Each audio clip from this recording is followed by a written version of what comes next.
Welcome to Between the Sheets, the podcast where we're going to cover a variety of topics related to sexual health and wellness. I'm Dr. Stephanie Zwonitzer, your host. I'm a nurse practitioner and have been in practice since 2017. I have my Doctor of Nursing Practice degree, and I specialize in urology and sexual health. I am so excited to explore all of the various topics related to sexual health and wellness with you in a fun, spicy, educational, and non-judgmental manner. So come on, let's get between the sheets. Hey, welcome back to Between the Sheets. I have a great episode for you today. I have Dr. Gina Nick with me today. She is the leading integrative medical expert and CEO at Natural Health Products. You can look at her products and more information about her at bestdailyever.com. And she also is the creator of glutathione pixie sticks. And we're going to get into that discussion during our talk today as well, so you can learn more about that. And then in the show notes, we will also put any links that we need for you so that you can find her and her great products. Welcome, Dr. Gina. Thank you for having me, Stephanie. Yeah, I'm so excited. So one of the things that we had talked about prior to starting today was that you do a lot with female hormones. Yes. Yeah, and helping us live our best lives. Because we know we go through many different hormonal changes from puberty and when maybe if you choose to get pregnant, have a baby, postpartum, and then of course, perimenopause and menopause. So kind of tell me where you specialize in here and how you can help us live our best lives. Sure. So ultimately, just over the years working with patients for the past several decades, I've kind of come to the awareness that the combination of hormone balance and detoxification is extremely powerful for helping to heal or helping women to heal themselves of a lot of the ailments they face. And so I'm a big proponent for testing for hormones to see where you're at and then taking steps to balance out your hormones because they're so impactful to everything from mental health to physical health to sexual health to skin health to aging to protecting your body from or your brain from Alzheimer's. I mean, really, you name it, and their hormones seem to play a role, right? Yeah, And then equally important is detoxification. So how well is your body clearing itself of the hormones that it's exposed to and the toxins that it's exposed to in the environment, and how does that impact our overall health and well-being? So those are the two areas where I feel like if you address those two well, you can address a lot of the challenges that women in particular face in every phase of our lives. Absolutely. You know, what I find because I'm not a hormone specialist as a urologist, and I find that I have a really hard time finding providers that I can send patients to. So, what kind of providers should they be looking for, and what are the hormones that you're talking about that they should be getting checked? So when it comes to identifying if you have a hormonal imbalance, I really recommend working with a functional medicine physician or an endocrinologist who is very well versed in the use of all different types of hormones and very well versed in how to look at labs to really discern if there's an imbalance there or not. I always like to say, if you look at just the reference ranges for the basic hormonal blood tests, so I'm talking about things like estrogen and progesterone, DHEA, testosterone, etc., the thyroid, there can be such a broad, quote, normal range. And depending on when you test your hormones, if you have a menstrual cycle, that impacts what a healthy normal is.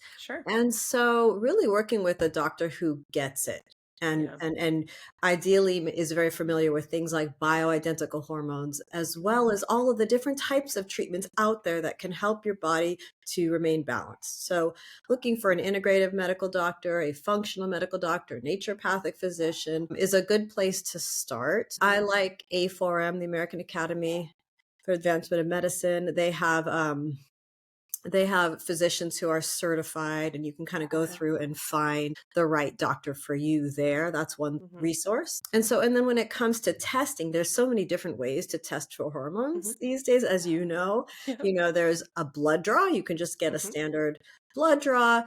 There's saliva tests you can take. There are tests nowadays where you don't even have to go through a doctor to get your tests Yeah. done.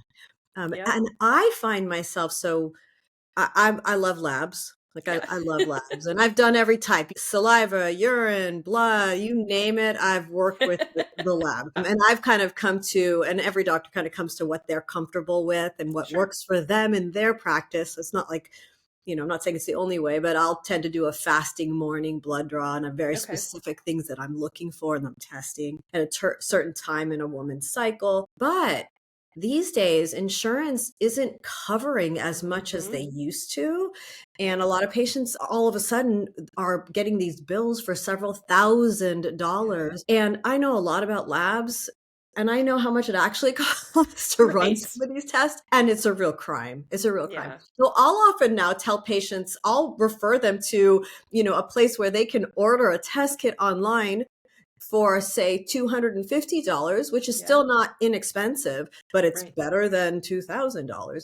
And Sure. I will work with those lab test results because, Yeah. and so times are changing Hmm. fast. And I think Yeah. women will have more resources available in terms of getting their hormones checked, Yeah. and then also even, getting the information they need to make an educated decision on what to do about hormone balance. Yeah.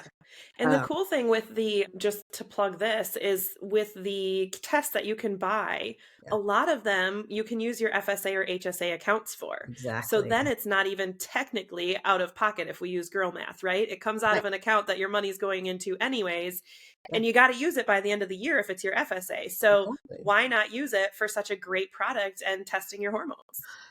Right, right. I mean, Hmm. I've been recommending, I have no affiliation with like Everlywell, but I've been Hmm. recommending them. Usually it's a blood spot test and Hmm. it's just more convenient for patients. Yeah. Um, And so there are options out there. Just Yeah. work with a doctor who really likes to look at labs and Hmm. compare your lab test results with your Yeah. symptoms and your personal medical history. It doesn't have like a one size fits all Yeah. approach to how to then go about balancing your hormones, because there's so many different ways. You can Sure. use nutritional supplements.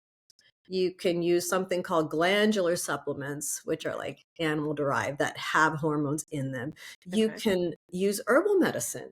Hmm. You can change your diet and lifestyle in a way that supports hormonal health, Yeah. more of a Paleolithic type diet, like avoiding the processed foods and very low sugar, higher protein, just getting back to nature, Yeah. essentially, exercising, lifting weights, all those things can help. And so diet and lifestyle, I wouldn't underestimate the role that Yeah. that can play Sure. on balancing hormones, Hmm.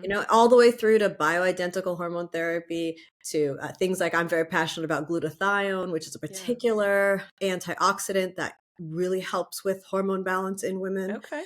And so there's lots of options. There's lots of options out there. It's Yeah. just figuring out what's going to work best for you. I always see hormone replacement therapy as kind of the cherry on top. Okay. You want to do the other things, the diet, the Yeah. lifestyle, spending time in nature, Mhm. listening to the sounds of nature, Okay. because that actually regulates your cortisol levels better than any pill will. That's awesome to know. Right? Yeah. Just being outside in nature, listening to the sounds of nature has been proven to regulate cortisol levels by up to 70%. And Wow. cortisol is your stress hormone, right? So Yes. that's one of your stress hormones. It's secreted by your adrenal stress glands. They're your fight or fight glands. Yep. They look like two little hats that's on top of your kidneys. And I didn't learn this until I really dived deep into this whole world of hormonal health. But Mhm. cortisol is central to all the other hormones. So if Huh. your cortisol levels are out of whack, it's going to impact Yeah. everything else. It really is. And when Hmm. people say, regulate your stress levels, because stress, Yeah.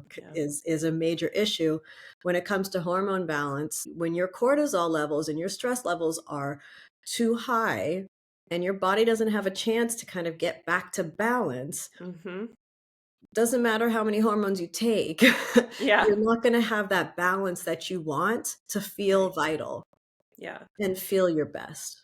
Yeah, and I think to capitalize on what you're saying too, with starting with the lifestyle modifications, we also know that as women age, well, as everyone ages, but women in particular, you're losing bone density, you're losing muscle mass. And so, hormones are great, but if you're not doing those basic things, you're not helping yourself. I mean, we really need to prevent osteoporosis, the weakening of the bones. We need to prevent muscle atrophy where we're just not strong enough to live life anymore. Yeah, I mean, exercise is so vital. It is Yeah. just so vital. We're meant to move, Yeah. and there are so many different options out there. We really live in Right. a great time. Women live in a great time right now because we have access to so many different options to fit our Yeah. different lifestyles, whether we're Yeah. sitting at a desk all day, whether there's a disability or whether it doesn't matter. There's always Yeah. some sort of way that you can move your body and get the blood flowing and do some weight bearing exercises. And that can be so powerful for overall health and well-being. And then Yeah. again, I mean, finding out if you're deficient in things like estrogen Hmm.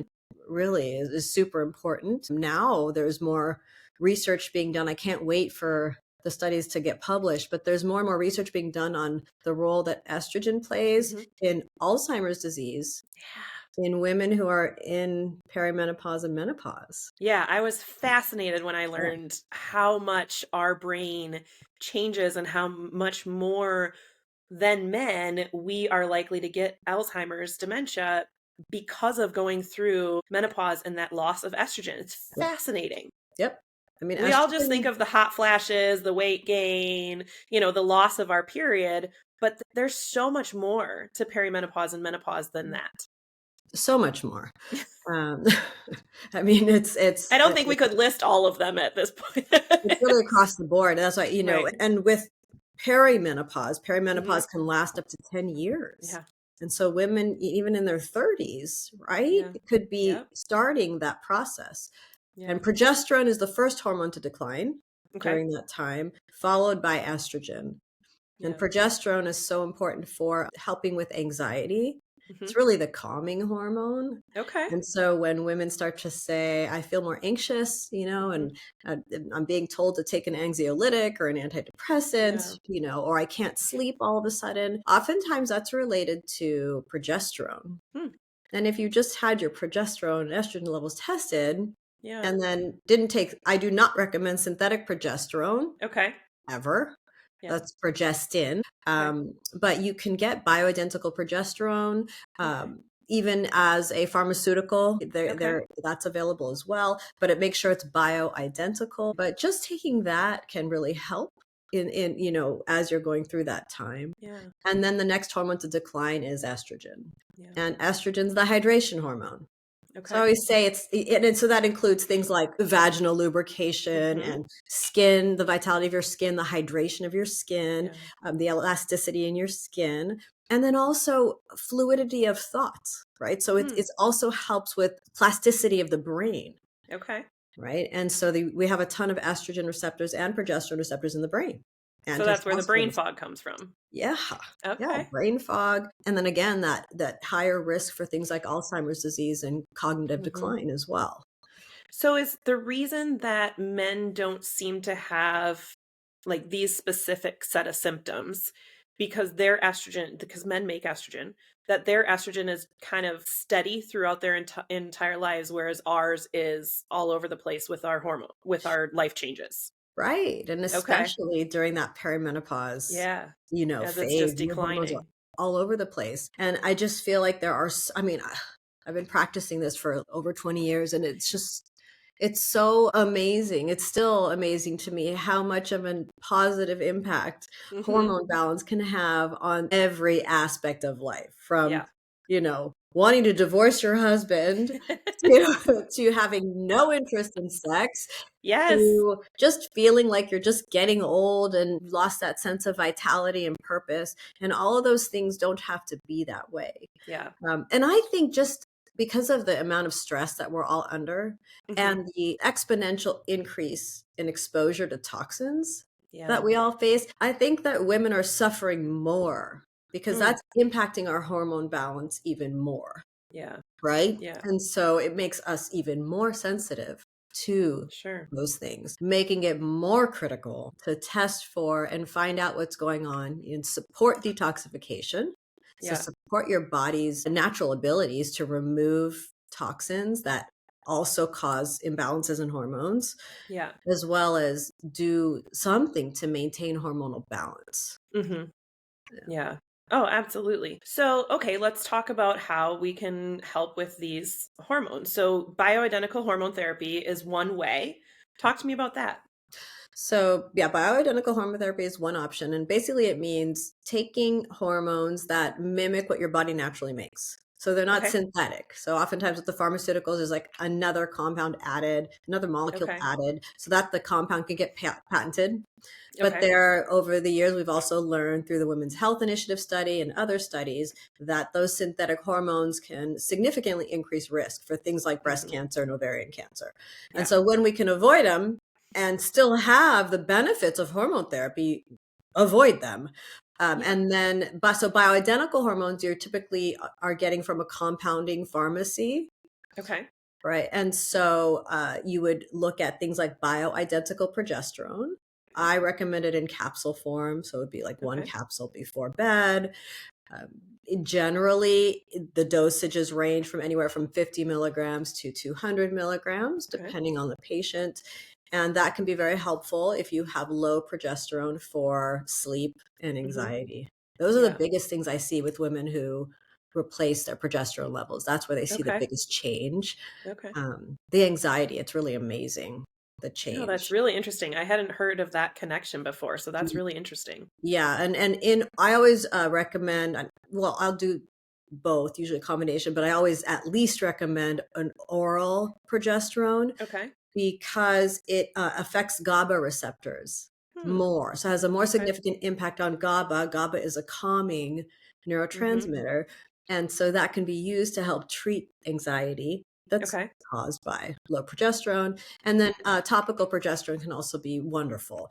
Okay. Progesterone also helps with you were talking about bone density, Yeah. so progesterone actually stimulates the production of osteoblasts, which are the Okay. bone building Yeah. cells. Yes. And so that it can be very important also for maintaining bone mineral density. Okay. So that's progesterone. And then estrogen, there's three forms of estrogen. Estradiol is the strongest form of estrogen. So Okay. you notice the most with it. You get the Yeah. most significant results with it. Yeah. But then there's That's also the one something. I'm most familiar with because I Yeah. use it in urology. I'm Yeah. prescribing the topical estradiol for the vulva area to help Yes. prevent infections with pain with sex and lubrication and all of those things. So that's Yes. the one I'm most familiar with. And I'm so glad you said that because I often will prescribe the bioidentical estrogen vaginally. Yeah. Because it seems to be the safest way to administer it and Okay. the most effective, and you're getting it local to that area Yeah. as well. Yeah. But when you said you use it for infection, so that's Hmm. awesome. I often Yep. don't I use it for that reason. Yeah. I'll give that to patients, but I often don't hear that from physicians, Yeah. that use hormones in their practice. Yeah. So you understand how it alters the whole microbiome Yep. in the vaginal area. And so that's Yeah. awesome. Yeah. But yeah, and so and then I'll often Yay, I combine did something right. a lot. But, and then I'll combine it with estriol. Yep. Estriol is a weaker form of estrogen, Okay. but it seems to be protective, more protective against things like breast cancer. Okay. And so I was trained to do a combination of estradiol and estriol. So it's Okay. called Biest. And I'll use Okay. different ratios depending on if a patient really needs a significant boost in estrogen Okay. or a more mild boost. And Yeah. it really varies per patient. Yeah. And so those are the two big hormones. But Okay. then there's also cortisol. Uh-huh. So if you're deficient in cortisol, you need to do something to boost your cortisol levels. Okay.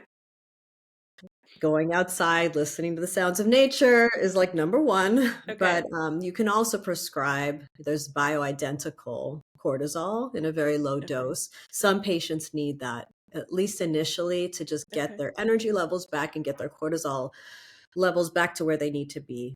There's Yeah. also adrenal support supplements. Holy basil is an herb that Okay. I love. It's also called ashwagandha.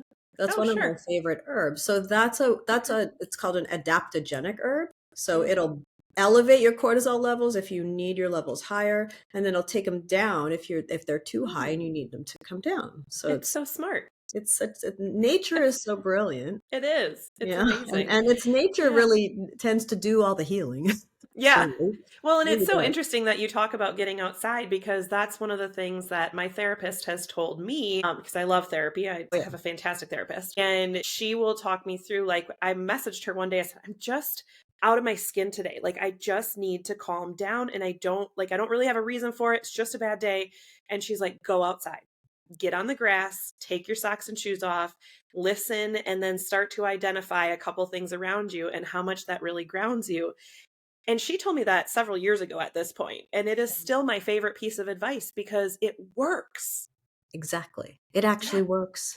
And yeah. every time, right? Like Every time. even when you don't really feel like going outside, or I find that too. It's like my favorite thing to do. I have a really small garden. I'd love for it to be bigger, but it is Yeah, what it is right now. But just that time, anytime I go out to tend to the garden, yeah, it's like my favorite time of the day, you yeah. know? And so there's so much to be said for that. And it's Yeah, the fact that we have to like talk about it. It's not just natural to our lifestyle anymore, right? To yeah. me, I'm like, okay, I hope and I feel that we're making a transition now in the world where there's more of a focus on things that actually prevent illness, right? And Yes. prevent massive hormone imbalances, Yeah, right? And so hopefully absolutely. we'll get back to a type of lifestyle and we teach our Yeah. kids a type of lifestyle that really integrates spending time in nature because Absolutely. it helps So so here's much. the question for you. Yeah. There's been a whole TikTok trend lately because we did get TikTok back, about, balancing your cortisol levels. And if you've got a big belly, you absolutely have high cortisol and all of these things, and none of them are medical. So tell me what does cortisol actually look like if it's too high or too low? What are we actually seeing? So I had written an article. I used to have a column in the Townsend Letter for doctors and patients way back Mhm. when. I had a Yeah. monthly column called Therapeutic Nutrition. And I had written an article on the connection between belly fat. I'm talking, this was Mhm. like 20 years ago.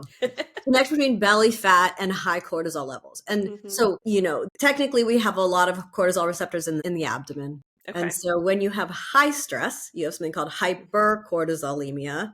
Okay. So it can activate more receptors in that area, trigger more inflammation and fat storage, and that's the theory. And Yeah. then there are certain herbs that help with regulating cortisol. So Okay. theoretically that would help with the belly fat. But basically, if you have high cortisol, yes, you're going to tend to gain more weight in the abdominal area. That's just Okay. known because there's more cortisol receptors there. But Got it. as you know, there's a lot more to it. So Yeah. what happens is when we're under stress, initially will have hypercortisolemia, too much Okay. cortisol. And that can cause you to be very aggressive Mm. and just think too much coffee, Yeah. Yeah. right? So Got it. just high drive and you're going. You keep running from that saber-toothed tiger, Mhm. basically. And your Yeah. body doesn't know the difference between running from a saber-toothed tiger and like sitting in traffic being annoyed. Yeah. Both of them, your Right. body has the same chemical response. It's a stress response. Yeah. And so it's out of balance. And that's fine in the short term. So high cortisol levels can help you to run away from danger. Mhm. It'll fuel your muscles so you can run really fast. It will electrify parts of your brain that stimulate long term memory. Okay. Interesting because then you'll know, okay, next time I see something like I'm in an environment where there would be a saber-toothed tiger running after me, I'll take note quicker and Yeah. deal with it faster, right? So to Yeah. help get you out of danger. So that's all good. Those are all Yeah. positive things. However, if you have repeated stressful events with these Yeah. high cortisol surges, one after the other, Mhm. without your body having the opportunity to like recalibrate and get Mhm. back to a state of homeostasis, balance, then over time, you go into something called hypocortisolemia. So you Okay. have low cortisol levels. And that's when you start to flatline, where you have no energy, when you wake up Okay. in the morning and you don't have any energy. Okay. Cortisol levels are highest typically first thing in the morning. It's what like Okay. wakes you up and then you're like ready to go. So if you're Okay. starting to not feel that way, just feel like you're dragging all Mhm. day long, that can be hypocortisolemia. And that's where your adrenal glands are just tired. Yeah. And that I Okay. don't know about these TikTok trends. I don't look at TikTok. I can't. But but Yeah. but I'll often, I'll ask like if the patient comes with something, I'm like, did you see that on TikTok? Right. Exactly. Exactly. But Um, anyway, I don't know what they're yeah. saying, but there are things like listening to the sounds of nature, taking Yeah. holy basil, an organic holy Okay. basil tea. Oh, You can just, if you like tea, just yeah. drinking. You can drink up to 5 cups of that a day safely. I Okay. always say, with any new supplement or any medical thing you're doing, always run it by your doctor. Make sure, because everybody's unique, that you're not Yeah. taking anything that interacts with any medications you're on and things like that. Yeah. But it's something to look at and learn Mhm. about holy basil because it's just such a beautiful herb. Yeah. I always recommend getting an organic Okay. source, preferably not manufactured from China. Um, but Yeah. anyway, you can take it as a tea. They have tinctures and Okay. supplements, but that's a really good way to help regulate cortisol levels. And then if your levels are just so low or deficient, Mhm. then I might consider prescribing a bioidentical cortisol for a short period of Okay. time just to kind of get you back in the swing of Yeah. things. And then we Okay. would wean you off of that. That's really So, interesting. Yeah, yeah. that's so cool. I am learning so much. The hormone part is not taught to us. I'm a nurse practitioner, not a physician, so I didn't have med school in the traditional way, but in the nursing model, but we weren't taught menopause. We weren't taught hormones. And most of the docs I work with weren't either. I know. And so, I'm just learning so much lately and just trying to dive into it and get as much as I can so that I can help my patients better Right. because they come in with so many different symptoms. And, the cardiologist helps with their high blood pressure, but doesn't necessarily associate it with menopause. The neurologist is helping them with their new headaches, but not necessarily associating it with menopause. They Yes. come into me because they're getting recurrent UTIs, vaginal dryness, increased frequency and urgency that nobody else has put together with menopause. They just think, well, you just have overactive bladder. Well, maybe, but you also have low estrogen. Right. Right. And vaginal dryness. Right. Yeah. And so, yes. Yeah. Yeah. So this is There's, amazing. I really appreciate it. yeah. So talk to me about DHEA. Where does that come into play?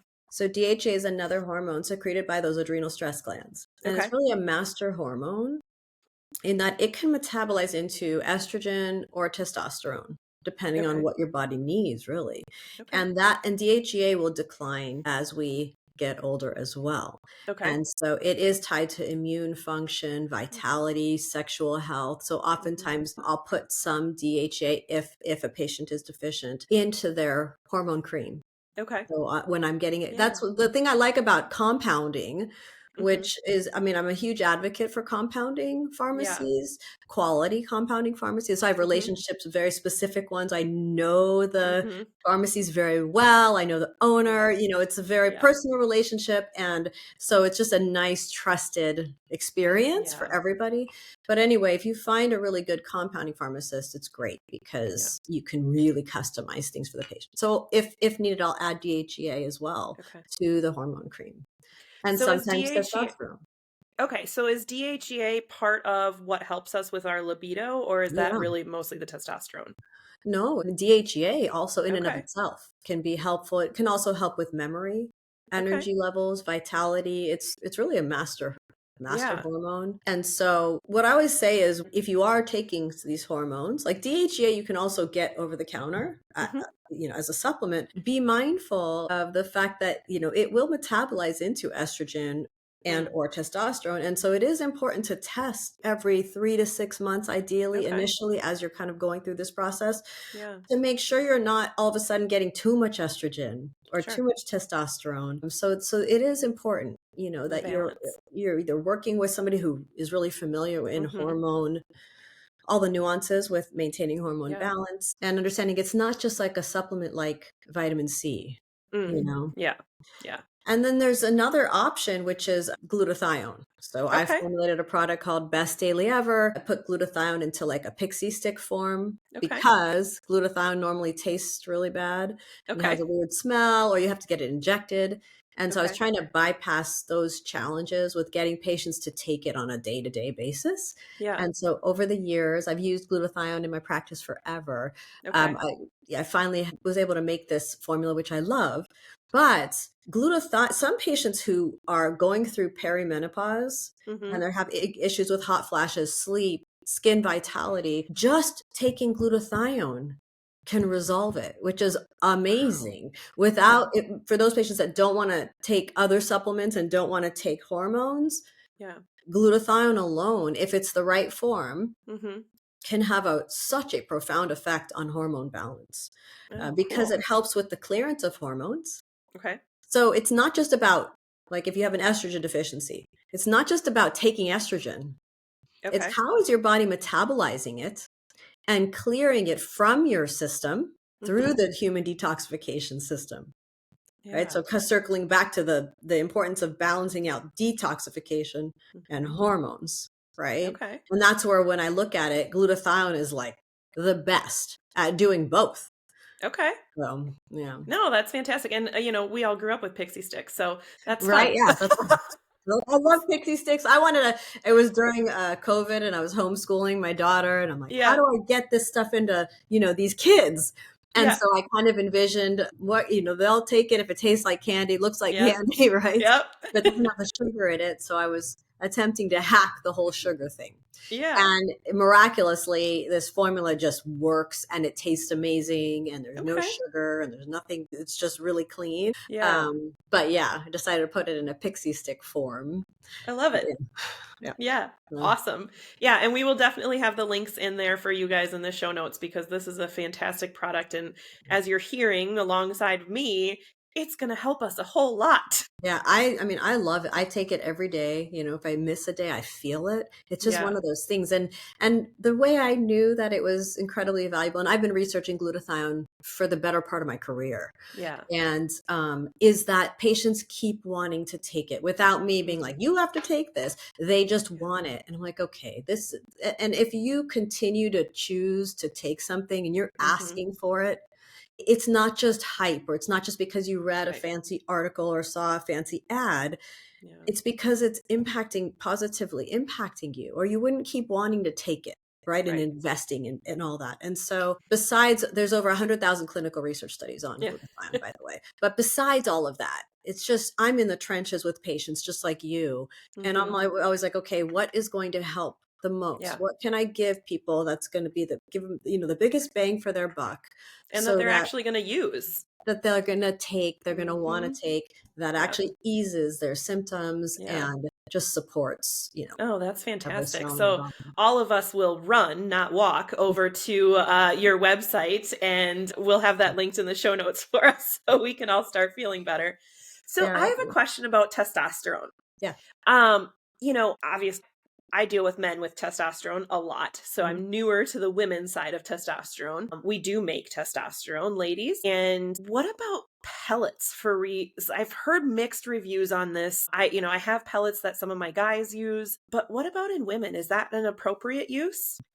So I'm glad you asked that question. So I've done pellets in my practice for a long time. There was a period of time where I couldn't get access to the form of the pellets that I Hmm. wanted, like from the right pharmacy in Okay. California. And so I Yeah. kind of backed away from pellets, but they can Okay. be amazing. The Okay. downside for women, and it was specifically with regard to testosterone, Okay. I would get patients in who had pellets Hmm. inserted, and they were trained by a company that I went and got trained by. I'm not going to say who, Hmm. but where there's very specific algorithms, and you type in the patient's labs and you type in their body weight, et cetera, their medical history, and then it spits out, here, these are the doses you want to give this patient. Mm. And initially I was like a good student, and so, Yeah. okay, I'll follow exactly and then I'm like, nope, testosterone levels are way too high. Estrogen levels are Yeah. way too high for this patient. I just knew it, right? And so Yeah. I started to create my own way of deciding doses. Yeah. But a lot of women were being given pellets, and are still given pellets with doses of testosterone that are way too high, and sometimes doses of estrogen that are way too high. And so they'll come in and they've got all these symptoms of excess testosterone. Mhm. And the tricky part with pellets is they're not easy to remove. I Yep. mean, if they're not inserted properly, they'll just pop right out. But if they're Correct. done well, you know, Yeah. like Yeah. if they're done well, it's not like a minor procedure to get them Right. removed. It's Right. and then it's either women have to ride it out Yep. with these high levels of testosterone, and that can make you feel super aggressive, have hot Mhm. flashes from the excess testosterone, Yep. hair on your face, acne. It can Mhm. throw things way out. It can affect your hemoglobin levels, all Yep. of it. And so I've seen that Okay. often Yeah. early on when I first began using pellets. And so it's a Mhm. word of caution for Yeah. women. Less is more. And what I would Mhm. always tell my patients is we can always add more. I would never Yeah. charge them. Like, if you need to come back and I need to add more, there's no charge, but I would Yeah. rather start out at a lower dose and see how you do. Yeah, because like you're saying, it is long lasting. I mean, most of my men who are on pellets come in every 3 months, some are Yeah. every 4 months. So you're looking at 12 to 16 weeks of this slowly dissipating in your system. And even at the end of that, it's probably even longer before you get back to your own baseline. So Right. this is not a quick fix if you get too high. If you get too high, yeah, and with men, it's the same thing. So I was focusing Yeah. on women, but with men, again, it has to do with the right. I have some men who they benefit from just a tiny amount. Yeah. More oftentimes than not, they don't need the really high levels, Hmm. and they do great and they feel good, and so Yeah. things are balanced. More is not better, you Yeah. know? I agree. I agree. I have a And lot of so guys who are better at like a 700 than they are at 1,000, right? And even but though they think they want 1,000. they always want, they're like, "Am I at 1,000? Am I at 1,000?" I'm like, and then you have to look at their estradiol levels, Yep. because too much, that's the real tricky part, especially with men, is that Hmm. extra testosterone can metabolize into estradiol, Yep. and suddenly they have issues with high estrogen, which can be Hmm. very dangerous and Right. cause things like gynecomastia and Hmm. so forth. And so I mean, it's about balance, Yeah. with all of this. Yeah. But I have some patients where they just do better when their testosterone is even at like 600, right? Yeah. Versus, and Hmm. then I have other patients that, what, they thrive when it's closer to 1,000. Yeah. And so Yeah. again, it's that thing where everybody's different, depending on your Everybody is activity different. level, your stress level, your diet, Yep. all of that impacts it as well. Yes. Yeah, But the for cool sure. thing about pellets, is that the amount that gets secreted into your bloodstream at any one time is based on cardiac output, Mm. right? And so it's like, as the blood is passing the pellet, it's drawing a little bit of Hmm. that hormone. And so it's kind of nice. It's almost like, it seems more natural, like Hmm. more, it's like almost mimicking what your body would naturally do, Yeah. right? And so that's nice. And some people do really well on pellets, and then other Yeah. people don't. Other Yeah. people would prefer something where if they want to take a break, they Hmm. can, Yeah. if they get injections, they can just not do an injection that week. Yep. Or right, or if they're taking the creams, they can just take Yep. half the amount or pause for a little while. Right. And Right. so anyway, that's Yeah. kind of my take on pellets. Yeah, no, and I think that all of your points are fantastic tonight. I'm just so happy with this discussion because the whole balancing of hormones, like you said, it's not just that we need to optimize one or another one. It's you have to optimize all of them and not get them too high, not get them too low. And so the balancing is so important that finding a provider that specializes in this and has gone the extra mile to get the certification and learn the things that we weren't taught in school is so valuable and important. Oh yeah. Oh yes. It's like hormones are like a symphony. Yeah. You want all the notes kind of working together in harmony, and Yeah. then you feel great. Yes. Yeah. um, and so Yeah. yeah, and I like A4M. I don't know if you're familiar with A4M, Mm-mm. the American Academy of Anti-Aging Medicine. Okay. So they have a longevity conference, a continuing medical education conference once a year. That's Okay. really amazing. You may be interested Oh, yeah. in it, but they have a directory of physicians that attend their continuing medical education conferences. Hmm. And that's where, when I started attending those conferences, 15, 16 years ago, I really learned about hormones. I didn't learn about it Yeah. in school. Yeah. That's where I really started to understand what bioidentical hormone replacement therapy was, and it was like, Yeah. wow, there's so much to it. I mean, there are doctors that are using hormones like for helping to treat, autism and Yeah. ADHD and all these other unique things beyond just hot flashes and, weight gain in the Yeah. stomach area, right? Right. And Right. so there's so much to it. And, we Yeah. have hormone receptors throughout our bodies. Yep. Um, and I look at it as a deficiency disease. Mm. So, like when you have low estrogen or you're deficient in estrogen, you treat it like a deficiency, just like Mhm. you would if you have a vitamin C deficiency.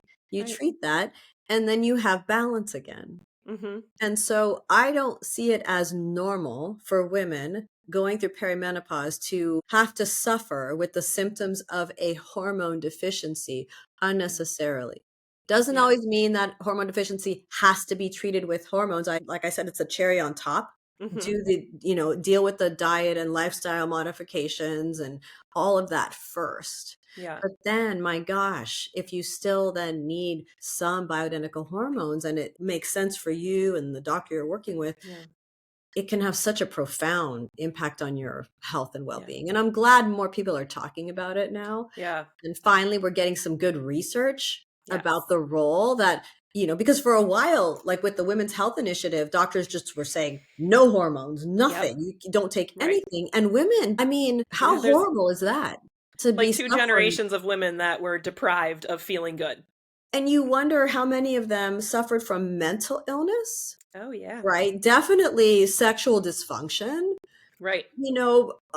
osteoporosis, cognitive decline unnecessarily, Yeah. Yeah. you know?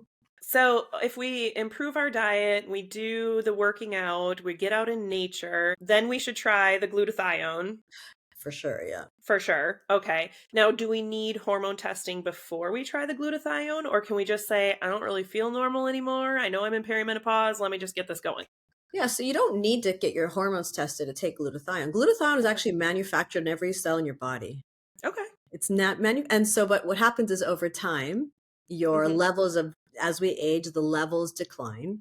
Okay. And as we're exposed to more and more toxins, our body gets depleted of the glutathione. Yeah. And so it's something that's naturally occurring in your body. It's a combination of 3 amino acids called Okay. a tripeptide, and then it supports detoxification. And so that's something where you don't need to, I mean, most people benefit from glutathione. Yeah. I test because I'm obsessed with this. I've been studying it for so long, right? So I test my Yeah. patients to see what their glutathione levels are, Okay. and because I want to, I want to know, like, are most people deficient, at least in my little, Yeah. bubble, Yeah. um, and they are.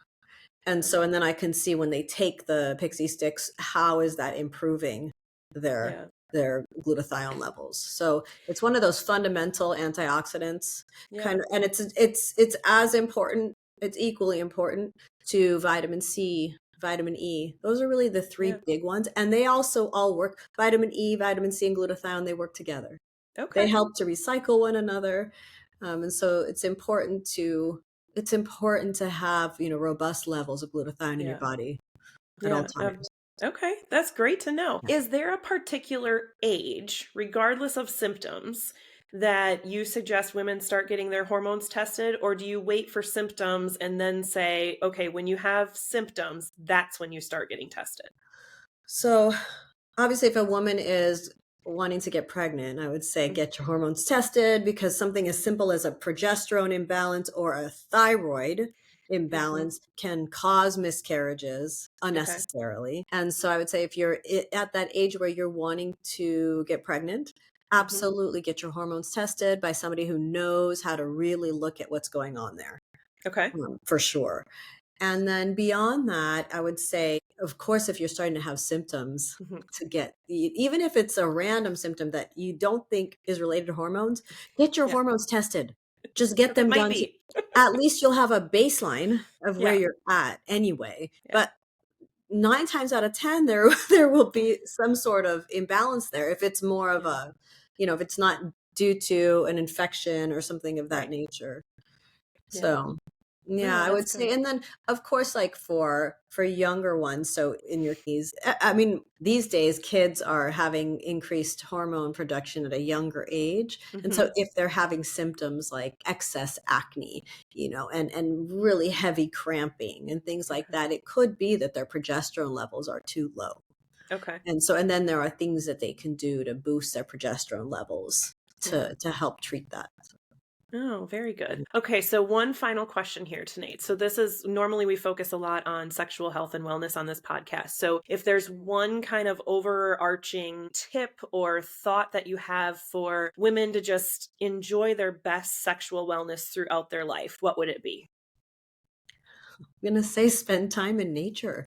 Yeah. The reason being is because, I mean, if a woman takes the time to go and be in nature every day because she Hmm. chooses to, and she creates that boundary for herself, one that's expression of self-care, which Hmm. is critical to sexual health, critical, Yeah. right?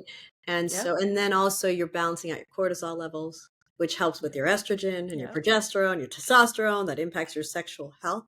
Yeah. So I would say, and ideally exercising, moving in nature, Yeah. whether it's gardening or jogging or walking, whatever you can do, Hmm. but taking the time, to just dedicate to yourself, like Yeah. going out by yourself. Yeah. So speaking to all the moms there, take care Yeah, of we're not good at yourself. that. Yeah, right. Like, but taking that time, it can be 10 minutes, Yeah. but it's again, it's that expression of self-care that also addresses cortisol levels, Yeah. and so many other things I'm sure that we don't even know about yet. Right. But I would say Yeah. that's so important, that self-love part of it in terms Yeah. of sexual health. Yeah, I love that. I love that. It's something that I practice every day. So it's one of my favorite things to pass on to people as well, that mindfulness and getting out in nature. I love that. So, Dr. Gina, thank you so much for coming on here today and talking to us about hormones. This has been a fantastic discussion. Just loved it. Thank you. Thank you for having me. It's been great talking Yeah. with you. Thank you. Absolutely. And again, everybody, we will put links to Dr. Gina in the show notes. The bestdailyever.com will be in there. And so you can go get your glutathione pixie sticks and we can all start feeling better. This is exciting. Yes. All right, everybody. We'll see you next time on Between the Sheets. Thank you for listening and spending time with me today. You can catch new episodes of Between the Sheets every Wednesday. Because what better way to add some spice to your life than to have a new podcast on Hump Day? We will continue to explore common, uncommon, and taboo topics related to sexual health and wellness. Please send any comments, questions, or stories to podcastbetweenthesheets@gmail.com. That's all one word, podcastbetweenthesheets@gmail.com. Have a great day. And remember how important it is to discuss these topics with your friends, your family, and of course your partners. In fact, you can like, follow, and share this podcast so they can see it too. See you next time for more sexual health topics between the sheets.